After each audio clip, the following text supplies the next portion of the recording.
I've been trying to figure out why I like Destiny so much recently, and I really do think it all stems from that one part in the most recent Vosh versus Destiny debate, where Destiny says, "I try to live my principles." I don't know. Why are you so obsessed with so this isn't even about what's good or bad for society. It is about what's good or bad for society. I think that people should live. You're not a socialist, so you don't care what I think is good for society. No, but I still think I'm a better capitalist than most fucking, at least ANCAPs or libertarians. Yeah, you are a better capitalist than most. I think, and I try to live with socialists and a lot of criticisms. I try to live, inequality. But I try to live my principles. And I think that it would be unethical for me to maximize my existence in a capitalist society. I've turned down a lot of money for stuff that would maximize my existence in a capitalist, because I think it's unethical to do so. I don't agree that, like... How? Because it doesn't further what I believe in, and it doesn't further what... turned down?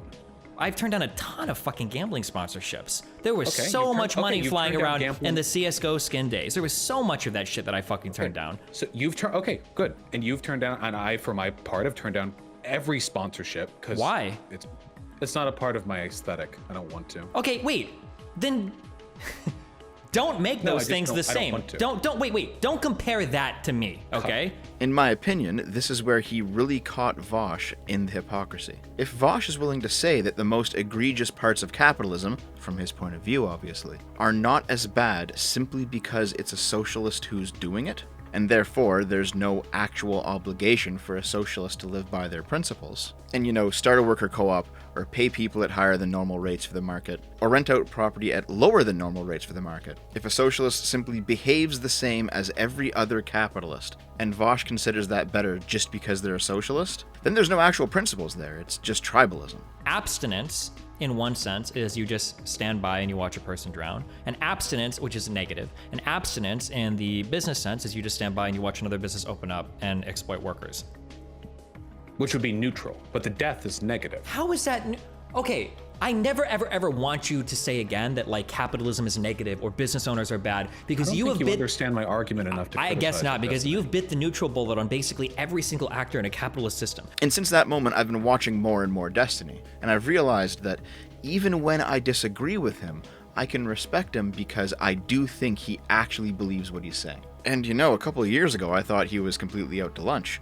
So, hey, maybe that's how you actually convince people to at least listen to you, is to, be honest, be sincere. What I'm getting to, though, is that in a previous video, I mentioned that this difference between Destiny and Vosh is why I thought, and still do think, that Vosh is a grifter. He misunderstood that comment. He thought that I was saying he was a fake leftist. Speaking of fat, short-fatted Taco made another video about you being a grifter. What? Dude, it's so fun. The grifter discourse is so cringe. For like fascies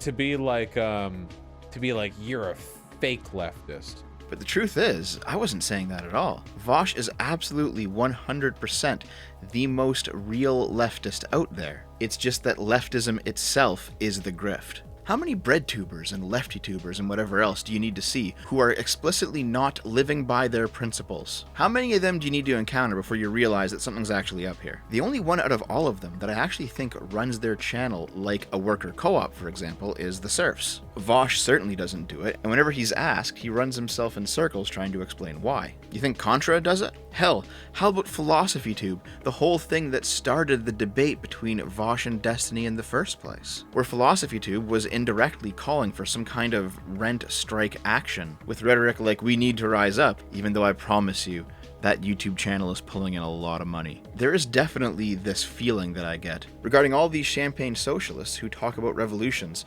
while simply taking the paycheck and not actually doing anything themselves to further their cause. But it's not just Destiny. Even if you don't like Sargon, you have to admit, he started a company, he's hired 6 people, he is a liberal, and he's running his business on those liberal principles. And you know what? All of those people seem to be actually doing well because of it.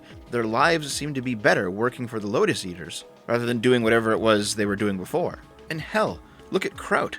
Even if you don't like Kraut, you should go check out his, I don't even know what to call it, Workers' Manifesto? Basically, Kraut wrote down and made public how he intends to operate his business in the future, since it being a YouTube channel, it's run primarily on ad revenue and donations. And in it, he points out that he plans to live by his principles as well. He intends to give everyone working under him a living wage. The excess money will go into making his content higher quality. He will not complain about having to pay taxes like Hassan Piker and others. And he even changed his private Discord where this happens to be called Workers Union. I'm not sure if people under him actually have a union or not, but I do know just from personally talking to Kraut that he intends to treat them fairly. This is what living your principles is. It costs money, but you know what? It makes those working for you have better lives.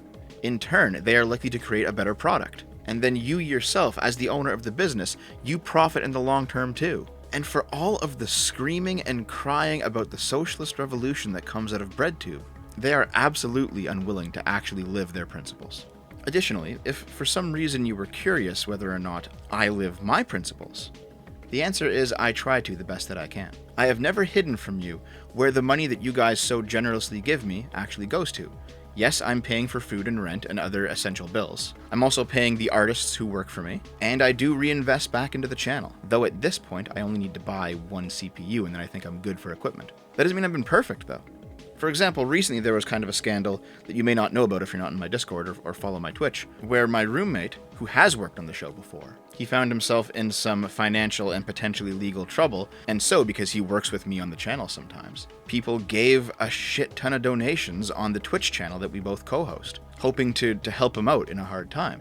And now, for reasons that I'm not going to get into, he hasn't been on the channel in about a month and a half, and people are starting to ask me, hey, we gave all this money to help him out, where is he? And the honest truth is I have no answer. And personally, I feel kind of bad that like people gave money that ended up being under false pretenses. And I can refund it if you really want, but it will go towards the channel in some form or another. It's just one of those situations where I feel kind of bad about it. But even though I'm not perfect, I do try to live my principles and not lie to you about where your money goes. In a previous video, I talked about where the Black Lives Matter money goes. When you donate to, I think it's blacklivesmatter.com or .org or something, it goes into a Democratic slush fund. It gets laundered around a bit and then ends up in the pockets of people like this. Atlanta activist spent $200,000 in Black Lives Matter donations on his house and personal expenses. The FBI has arrested the founder of a Black Lives Matter group in Atlanta on fraud and money laundering charges. And more recently, Black Lives Matter co-founder Patrisse Cullors lands Topanga Canyon compound for $1.4 million, 2,400 square feet, 3 bedrooms, 2 bathrooms, plus 1 bed, 1 bath guest house in Topanga Canyon, Los Angeles. This place, by the way, it's pretty beautiful, alright? The only way this house is getting bought is with that race grifter money, you know? Laughing all the way to the fucking bank. Remember, Patrisse Cullors was the woman who said this. We actually do have an ideological frame. Myself and Alicia in particular are trained organizers. We are trained Marxists. We are super versed on sort of ideological theories. This is how it always goes with people who are super versed in Marxist theory. They do not redistribute wealth or power, they simply centralize it.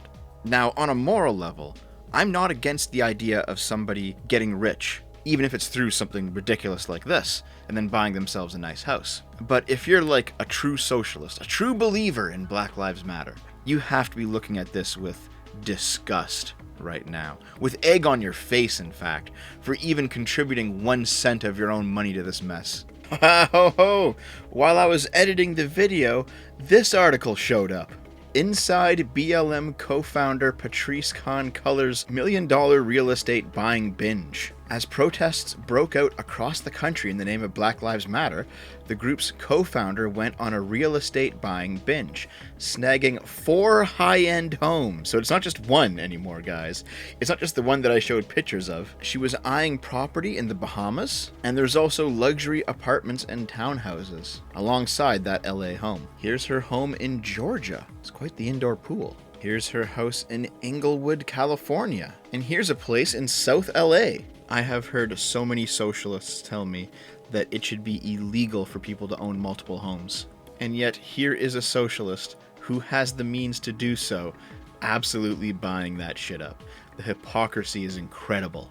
Also, while I was editing this video, I was tipped off about another instance like this. It's obviously not to the same scale as the whole owning 4 homes thing, but you can see this to different levels all over the place on the left. When the George Floyd protests happened, the blog Stefano.me posted a big list of black-owned kawaii brands. So basically, if you're looking for original, hyper-cute anime-style art, Lolita fashion, and other Japanese-type stuff, there are many shops out there that do that sort of thing. And since 2020 was the big push of support black businesses, here's a list of them. The one that I want to point out here is called ota-Q apparel. It's ota-Q apparel, I guess. It's based in Houston, Texas, and offers cute, colorful apparel and accessories in multiple sizes. On October 9th, 2020, the owner of ota-Q says, "I'm going to have to close the store down for a couple months to catch up on all my orders. Please read the full post for additional information." Now that was, what, 6 months ago? Check out these comments. "I've sent multiple emails in September, October, January, and now with no response.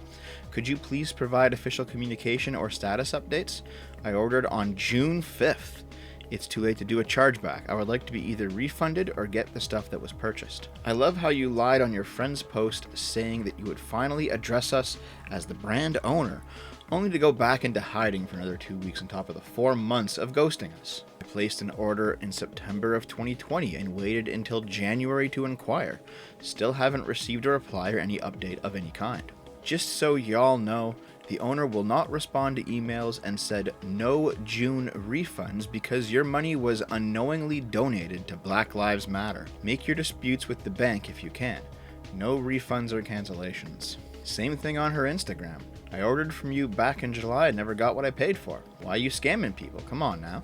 I ordered from your place in June. I tried to be understanding, but it's literally almost a year and no updates. It's more frustrating on our end because we spent our own money. Socialists do not respect the concept of money. Therefore, you should not expect them to be responsible with yours." And this isn't new. It's been going on for a while. In Manning Johnson's book, Color, Communism, and Common Sense, where he talks about both the race grifters and the commie grifters, he writes, "Like the Communist Party, the NAACP has collected millions of dollars through the exploitation of race issues. The bigger the issue, the bigger the appeal. Last year, the NAACP had the greatest financial year in its history.